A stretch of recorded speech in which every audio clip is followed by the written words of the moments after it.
Se morrermos em Jesus Cristo, na verdade, viveremos. Por isso que quem está salvo, na verdade, não morre, ele vive eternamente. Hoje, 2 Timóteo, capítulo 2, se você tem a sua Bíblia ou quiser acompanhar aqui conosco, vamos meditar nessas palavras. Espírito Santo, eu peço tua orientação, que o Senhor ilumine o nosso entendimento e fale conosco, que assim seja. No versículo 1, tu, pois, meu filho, fortifica-te na graça que há em Cristo Jesus. O Bispo Macedo fala, fortifica-te, é um verbo, né? Paulo sabia que estava terminando sua jornada como mensageiro de Deus neste mundo, mas apelou a Timóteo para que se conservasse fiel na missão que havia recebido. Muitos haviam se enfraquecido na fé e desistido do ministério. Por isso, Paulo aconselha o companheiro a se fortalecer. A força e o poder para se manter firme até o fim só podem vir da comunhão com o Espírito Santo e da fé produzida por ele. Por isso, nós temos que estar sempre aos pés do Senhor Jesus, buscando a força dele, né? Depender dele. O 2. E o que de mim, entre minhas testemunhas ouviste, confia-o a homens fiéis, que sejam idôneos para também ensinarem a outros. Homens fiéis e idôneos. Timóteo teve em Paulo um exemplo de fidelidade a Deus, de maneira que o apóstolo foi diligente todo o tempo para manter a integridade das Escrituras. Isto é, ele não permitia que os falsos ensinos proliferassem nas igrejas. Para Paulo, a palavra era o maior tesouro que o Altíssimo havia depositado em suas mãos. Por muito tempo, eles viram o temor do apóstolo ao pregar o evangelho e não misturá-lo a pensamentos humanos, nem mesmo a sua própria sabedoria ou a doutrinas malignas. Agora, essa responsabilidade estava prestes a ser passada a outros servos, como Timóteo. Por isso, as instruções para averiguar aqueles que estavam aptos à obra de Deus eram fundamentais. Para o apóstolo, as virtudes que deveriam sobressair nessas pessoas eram a fidelidade e a retidão. Senão, eles seriam corrompidos pela cobiça e pela malícia. Todos os servos dizem crer, mas nem todos mostram lealdade a ponto de despertar confiança. É a fidelidade que comprova a fé e mostra que a palavra de Deus será pregada com pureza. Por isso que o apóstolo também, ele fez de Timóteo um verdadeiro discípulo e ele falou, faça o mesmo com o outro e outros com os outros. Quer dizer, por isso que a palavra de Deus chegou até nós. Porque sempre houve alguém fazendo discípulo e esse discípulo dando continuidade àquela missão. Porque, na verdade, a missão não foi dada só a mim, mas a todos aqueles que recebem o evangelho do Senhor Jesus. Olha o 3. Tu, pois, sofre as aflições como bom soldado de Cristo. Aí, o Bispo Macedo escreve, né? Como bom soldado. No período do Império Romano, era proibido um soldado se envolver em atividades incompatíveis com a sua vocação militar. As regras de guerra impostas a ele os excluíam de qualquer compromisso que pudesse desviar seu foco da batalha, como um negócio próprio, por exemplo. Por isso, Paulo usa o termo bom soldado para mostrar que, da mesma forma, o soldado do Senhor Jesus deve priorizar o seu privilégio de servir a ele. Para cumprir essa missão, é preciso renunciar aos apelos seculares, às tentações e aos pecados e se comprometer inteiramente com o Evangelho. Quando esse princípio é aplicado aos pastores, o sacrifício se torna ainda maior, pois envolve a renúncia dos sonhos, dos projetos pessoais e até das ocupações comuns para servir integralmente na obra de Deus. Por isso que Paulo fala para ele, né, como um bom soldado, porque na verdade nós estamos em meio a uma guerra, né? E se não estivermos 100% concentrados nela, seremos abatidos pelo nosso inimigo. Olha o 4. Ninguém que milita se embaraça com negócios dessa vida, a fim de agradar aquele que o alistou para a guerra. Então, embaraçar quer dizer, nos faz perder tempo, né? Os problemas desse mundo, os negócios dessa vida, as preocupações desse mundo, eles não podem ocupar o nosso tempo. Pelo contrário, nós temos que ocupar o nosso tempo com a palavra de Deus. O 5. E se alguém também milita, não é coroado se não militar legitimamente. O lavrador que trabalha deve ser o primeiro a gozar dos frutos. Considera o que digo, e o Senhor te dê entendimento em tudo. Lembra-te do que Jesus Cristo, que é da descendência de Davi, ressuscitou dentre os mortos segundo o meu evangelho. Por isso, sofro trabalhos e até prisões como um malfeitor, mas a palavra de Deus não está presa. Poxa, que perfeição, né? Olha o que o Espírito Santo diz aqui nessa palavra. Apesar de Paulo estar preso, né, condicionado a uma prisão, e ele não pode se soltar, mas a palavra continua livre. Quer dizer, a mesma pessoa que está reclusa numa cela, quando ela lê a palavra de Deus, ela se torna livre como a palavra é livre. Quando você permite que a palavra de Deus entre em você, você se torna livre como a palavra de Deus é livre. É muito poderosa a palavra de Deus. Olha o 10 agora. Portanto, tudo sofro por amor dos escolhidos, para que também eles alcancem a salvação que está em Cristo Jesus com glória eterna. Palavra fiel é esta, que se morrermos com ele, também com ele viveremos. Essa foi a promessa do Senhor Jesus para aqueles que permanecessem fiéis e firmes na sua palavra. Aí o Bispo Macedo escreve assim: palavra fiel, o compromisso empenhado pelo Altíssimo de conceder a salvação a todos os que creem foi expresso em sua palavra. Ela é fiel, por isso merece total confiança e profunda atenção por parte de toda a humanidade. A partícula "se" demonstra claramente a possibilidade de que aqueles que não se mantiverem na fé não desfrutarão dos benefícios prometidos nas Escrituras, inclusive da vida eterna. Vemos com isso que a fidelidade de Deus é incontestável, independentemente de nossas posturas diante dele. Deus é fiel no cumprimento das suas promessas e das suas advertências. Para os que permanecem na obediência, a fidelidade de Deus é um conforto, mas para os que negam a fé é um sério aviso. Por exemplo, normalmente a pessoa ela se agarra a essa vida, ela não quer morrer de jeito nenhum, né? A pessoa ela luta pela vida. Mas a pessoa que sabe que ela está salva, então ela sabe que a verdadeira vida espera ela na eternidade. Então ela não se preocupa em morrer para esse mundo. Ela não tem medo mais da morte. Pelo contrário, a morte para esse mundo é um privilégio para ela poder se encontrar com o Senhor e Salvador. No 12, se sofremos também com ele, reinaremos. Se o negarmos, também ele nos negará. Poxa, dois extremos, né?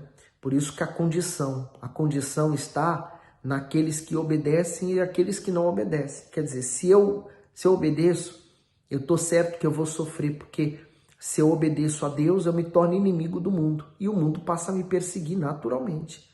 Claro, eu vou passar a reinar uma vez que eu morro salvo. Já se eu prefiro a amizade do mundo, né? Eu prefiro ficar amigo do mundo e inimigo de Deus, eu vou viver nesse mundo aqui em paz. No entanto, eu vou ser negado por Deus. No 13, se formos fiéis, ele permanecerá fiel, não pode negar a si mesmo. O Bispo Macedo escreve assim, se formos fiéis. Essa é uma das mais sérias advertências do Altíssimo aos infiéis e desviados da fé. Não pense que a graça, o amor e a bondade divina eliminarão as consequências daqueles que rejeitaram deliberadamente a palavra de Deus para viver no pecado. Repudiar os princípios sagrados resulta em desprezo muito maior na eternidade, como diz o Senhor Jesus. Qualquer que me negar diante dos homens, eu negarei também diante do meu Pai, que está nos céus. Todo-Poderoso jamais tratará infiéis da mesma forma que trata os fiéis. Em qualquer circunstância, o Senhor permanece leal ao que prometeu fazer. Ele nunca violará a sua natureza justa ou negará o seu caráter, contradizendo o que disse sobre condenação aos que não se arrependerem de suas iniquidades. Por isso, vale a pena ser fiel, vale a pena ter o mundo como nosso inimigo, porque no final nós vamos nos encontrar com o Senhor Jesus. 14. Traze essas coisas à memória, ordenando-lhe diante do Senhor que não tenham contendas de palavras, que para nada aproveitam e são para perversão dos ouvintes. Procura apresentar-te a Deus aprovado, como obreiro que não tem de que se envergonhar, que maneja bem a palavra da verdade. Então aqui está uma verdadeira arma de guerra, né? A palavra de Deus. E eu tenho que saber manejá-la bem, quer dizer, eu tenho que estar preparado com ela. O Bispo Macedo escreve assim, procura apresentar-te a Deus aprovado. Pregar a palavra de Deus é a tarefa mais honrosa que alguém pode receber neste mundo. Porém, ao mesmo tempo em que é uma missão tão especial, é também de extrema responsabilidade, pois exige do servo a diligência, temor e conhecimento da vontade do Altíssimo. Aquele que ensina não pode, em tempo algum, omitir algum preceito divino ou afirmar que Deus falou algo que não falou.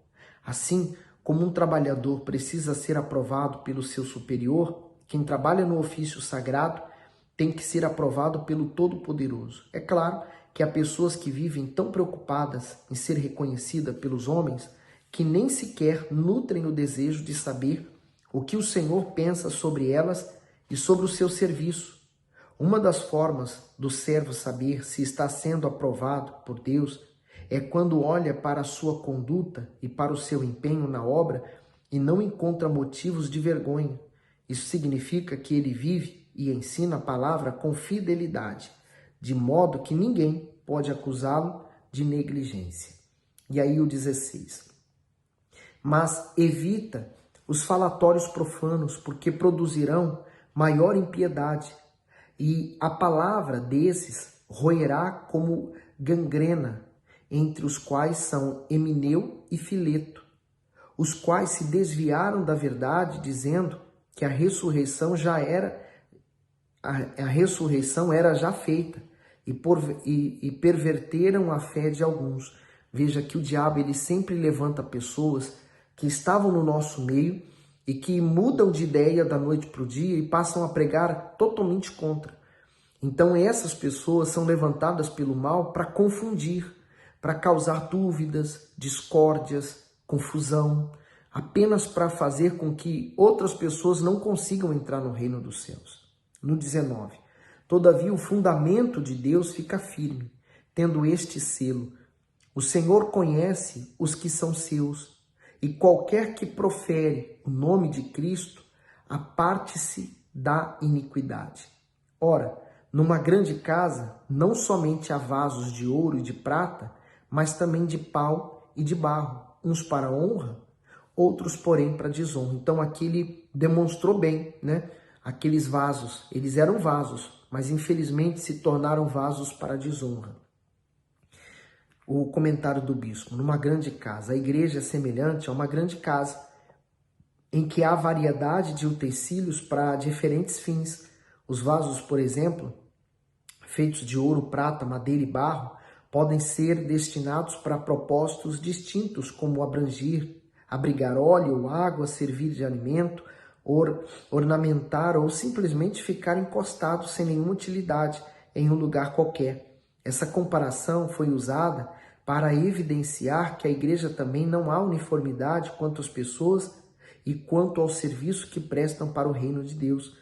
Aqueles que são fiéis e andam em santidade e em temor são vasos valiosos na mão de Deus, enquanto aqueles que vivem no pecado, na hipocrisia, são vasos de desonra. A conduta espiritual de cada pessoa é o que determina seu valor e seu desígnio na obra de Deus. O 21. De sorte que se alguém se purificar destas coisas, será vaso para a honra, santificado, idôneo, para o uso do Senhor e preparado para toda boa obra. Então, se alguém que é um vaso que foi feito para desonra, se ele se purificar, ele pode vir a ser um vaso para a honra. Então, quer dizer, todos nós temos condições de honrar o nosso Deus, né? O Bispo Macedo escreve: se alguém se purificar os vasos de desonra têm a oportunidade de mudar seu estado de glória diante de Deus ao eliminarem aquilo que lhe desagrada. Dessa forma, qualquer um que for humilde e que aceitar a repreensão divina pode sair dessa condição espiritual deplorável. No 22. Foge também das paixões da mocidade e segue a justiça, a fé, o amor e a paz com os que com um coração puro invocam o Senhor. Foge das paixões. Segundo estudiosos nesse tempo, Timóteo tinha entre 30 e 40 anos. Porém, mesmo não sendo tão jovem, Paulo alertou quanto às tentações e aos sentimentos próprios da juventude.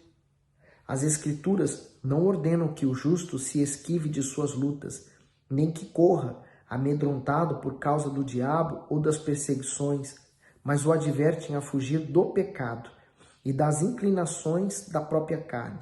Além de se manter distante do pecado, o apóstolo aconselha Timóteo a procurar o que era justo e virtuoso diante de Deus. No entanto, esse conselho tem sido desprezado por muitos, que ao invés de fugirem do pecado, têm ido ao encontro deles, frequentando lugares propícios para o mal, convivendo com pessoas que influenciam ao erro ou visitando sites que os levam a pecar. Esses são os que não têm resistido, e sim se entregado aos seus desejos e às suas paixões. Por isso, hoje, o pecado está tão perto, ele nos rodeia de tão perto que as pessoas vêm caindo. Nós temos que ser fortes e fugir deles para que eles não nos tragam. Então, 23. E rejeita as questões loucas e sem instrução, sabendo que produzem contendas. E ao servo do Senhor não convém contender, mas sim ser manso para com todos, apto para ensinar, sofrer. E aí o bispo diz assim: ao servo do Senhor não convém, nem a palavra de Deus, nem a fé devem motivar discussões e contendas. Esses tesouros nos foram dados para serem preservados com temor, sinceridade e espírito firme, porém agradável. Somente os vaidosos apreciam polêmicas, brigas e questões controversas em torno das Escrituras. O servo de Deus não usa suas forças para fins sem proveito como este, mas para ensinar. Ele instrui com mansidão, que é um antídoto contra as contendas, a fim de resgatar aqueles que têm sido vítimas do engano e estão presos a Satanás. Diante disso, pessoas ludibriadas, rebeldes e obstinadas estão à espera do ensino, mas para que a verdade de Deus possa alcançá-las, é fundamental que o instrutor tenha temperamento ameno, paciente e perseverante. E eu digo uma coisa a mais, né? Não adianta você querer discutir religião. Cada uma tem a sua religião, não é? Às vezes você vai falar com uma pessoa e falar: eu já tenho minha religião. Mas uma coisa você tem que ter em comum: a salvação. Porque Jesus é o mesmo e Ele é quem morreu por nós para nos salvar. E não é a religião que nos salva. Então, quando a pessoa defende a sua religião é porque ela não está salva. Quando ela defende a sua fé, porque ela quer manter a sua salvação, essa pessoa está salva. Olha o 24.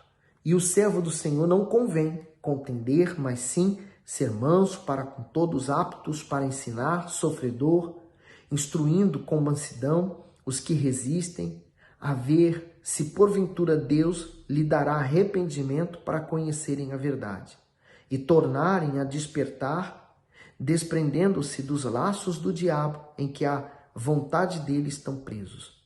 Poxa, isso é muito forte. É mesmo muito forte. Sabe por quê? Nós pregamos e por vezes nós notamos que nem todos aceitam a palavra, né? Nós estamos pregando a verdade que liberta, que transforma, mas nem todos assumem essa verdade como própria, né? Elas gostam de ouvir a palavra, mas não obedecem a palavra. E às vezes a gente até se frustra, mas essa palavra aqui vem até de encontro a tudo que a gente vive e vê, né? Vamos continuar perseverando na fé, pregando, né? Como nós estamos fazendo aqui. Eu espero que essas meditações que nós estamos fazendo do Novo Testamento venham ajudar você a se encontrar com o Senhor Jesus. Esse é o nosso maior objetivo, tá bom? Que Deus continue te iluminando, partilhe esse vídeo com mais pessoas. Vamos evangelizar. Vamos ganhar almas para o Senhor Jesus.